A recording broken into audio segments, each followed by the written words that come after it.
Well, ladies and gentlemen, I have no idea how much time I got left on this video because the thing says that my available free space is like 5 or 7 megabytes, so I don't know how many minutes that gives me, but it definitely will give me some.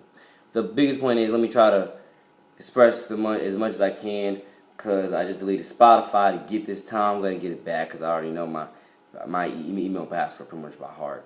But ladies and gentlemen, let me try to express as much as I can. Here's the thing: music to me, right quick, before I get into the viewpoints again, music to me is not therapy. Now, music is a form of therapy, which you've heard a lot of artists say, especially you've heard Eminem say it, you've heard NF say it. If you don't know who NF is, look him up. He has a new song with Futuristic, by the way. NF, look him up. NF, his last 2 albums are called Mansion and Therapy Session. And as well, he just did a collaboration with Futuristic, by the way. So look up Futuristic as well. But again, music to me is not therapy. Music to me is just saying, because again, I've been forever misunderstood pretty much most of my life. And remember, I've been forever misunderstood. It's like, you know, I just grew into who I wanted. I just finally, you know, came up with who I wanted to be in life. Back in 8th grade, shout out, I was currently middle school. Back in the summer of 8th grade, like the summer, you know, going into 8th grade, I finally decided who I wanted to be in life because I finally decided I wanted a crew in 8th grade.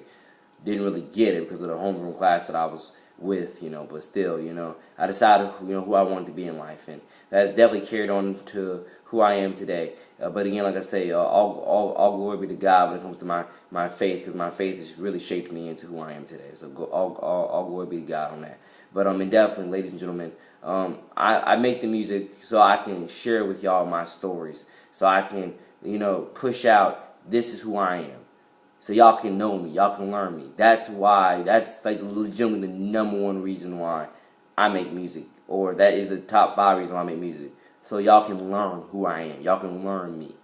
Honestly, you'll learn me in pretty much every tweet that I send, but you can definitely learn me again in the music through my rhymes.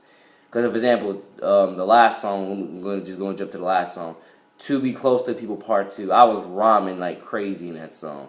I was rhyming lack, whack, stack, fact, or whatever else. You know, I was rhyming in that for real.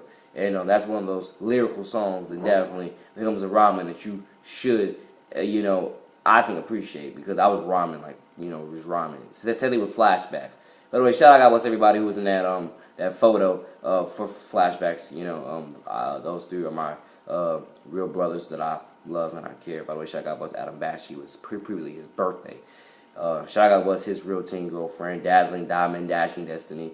Wish them the best and everything. But once again, ladies and gentlemen, I use music as, you know, not only as a life story update, like not only just a life story update, but this is just me sharing with you who I am as an artist, who I am as a person.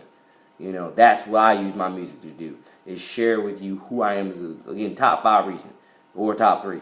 This is who I am as a person. This is who I am as an artist.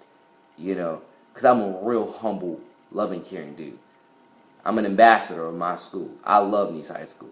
I love St. Johns County. I love Florida, where it's hot most of the year, if not the entire year. Shout out, God bless 2015, especially when it comes to the winter, because in the winter, it was hot in Florida. Sunshine State, it's not nicknamed that for no good reason. Shout out, God bless all my Valley Rich kids. I have a song for y'all. I wrote it last week or so.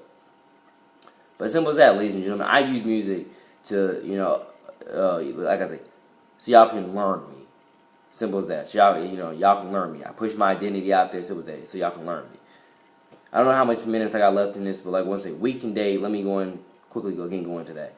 I don't believe in divorce, but once again, and definitely, I've kind of contemplated it. I've thought about it. I've meditated on it. You know, how I would feel if I, you know, with the woman that I love so much, that I want to marry, which is Sam Harmon, my best friend for life. I've thought about it. I meditated many times. You know, if I'm ever put in that situation, which hopefully God I'm not, how would I respond to it? Because the backlash is going to be, because I've written so many songs about Sam, it's not even funny. I'm telling you, I'm the only rapper and probably ever to write as many songs I wrote about Sam. I've written like 30, or maybe even 40, but definitely 30. I'm going to definitely go 30 or 25. I've written a lot of songs about Sam, a lot. She's going to get her own album. She deserves it. I love you, Sam. You know that. God bless you and your parents. God bless your little sister Miranda. God bless you all. But like I said, I've thought and meditated on divorce before. If I ever get put in that position, ladies and gentlemen, I don't want to be another statistic of somebody who could never stay committed for the long haul. I really want my vows to stay and reign supreme. You know, I do not want to be another statistic of somebody who, you know, said their vows but could just never stick to it. But I also don't want, you know, whoever I marry, but hopefully it's Sam. I don't want, you know, Sam Harmon, by the way. You know, I don't want us to be, I also don't want us to grow up to be a couple who lives in the same house but barely talk to each other. Because we can't stand each other so much. Which is pretty much, again, that's a life story with my parents, pretty much, to a certain degree. Again, I'll get more into that in due time in future music. And future talk entertainments. Well, not talk entertainments, but you get the point. You know, and that's what I'm talking about. I also don't want us to grow up to be that couple who can't stand each other, but, you know, is still living in the same house just to supposedly keep our vows. I want us to always have love and respect for each other. You know, always. I'm not even joking. Like, it's beautiful if you want to honor your vows, but I would rather honor my vows and be happy than honor my vows and be miserable. But if I had to choose to honor my vows and be miserable versus not honor my vows and get with somebody else and be happy again, God is my judge and my witness on which one I take. But I pray to God that it's not the wrong one. And I hate to say it, but the wrong one is probably, you know, divorcing and getting with somebody else. Because there's just too many. There's too many. I don't want to be another statistic of that. You know, I do not want to be another statistic of that. You know, and simple as that. But it's because of Sam Harmon I'm so obsessed with love songs, and definitely because I love her with all my heart and soul. You know, I do love pretty much everybody with all my heart and soul, but definitely that specific person I love with all my heart and soul, to where, like I say, she's my wife. I've called her my wife on many occasions, and I just pray to God that she says yes when I finally propose that ring in soon enough due time, and so forth and so forth. But yeah, she's the reason why I'm obsessed with love songs. You know, for example, Drake is should be making some money off of me when it comes to Teenage Fever, because I listen to that song many times because it reminds me of Sam. Legitimately, ladies and gentlemen, I'm in love with Sam Harmon. That is the woman that I have chosen as my wife, and I just pray to God that she accepts the ring whenever that time is that I propose.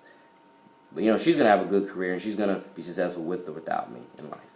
But yeah, we can date, you know, continuously share more about my thoughts of love and relationships and teamwork and happiness, so forth and so forth. So I do hope that y'all like that song. Definitely, it was, in my best opinion, it was a good song. I do hope y'all like that song, definitely. But yeah, because I'm just saying, every couple out there, whether you're a young life couple or whether you're, you know, middle age or elderly, I'm telling you, you know, you don't want to be another statistic. You don't. You don't want to be another statistic of somebody who could not keep their vows. You just don't. At least in my imagination, in my mind, you don't want to be another statistic. You want to keep your vows till death do you part. And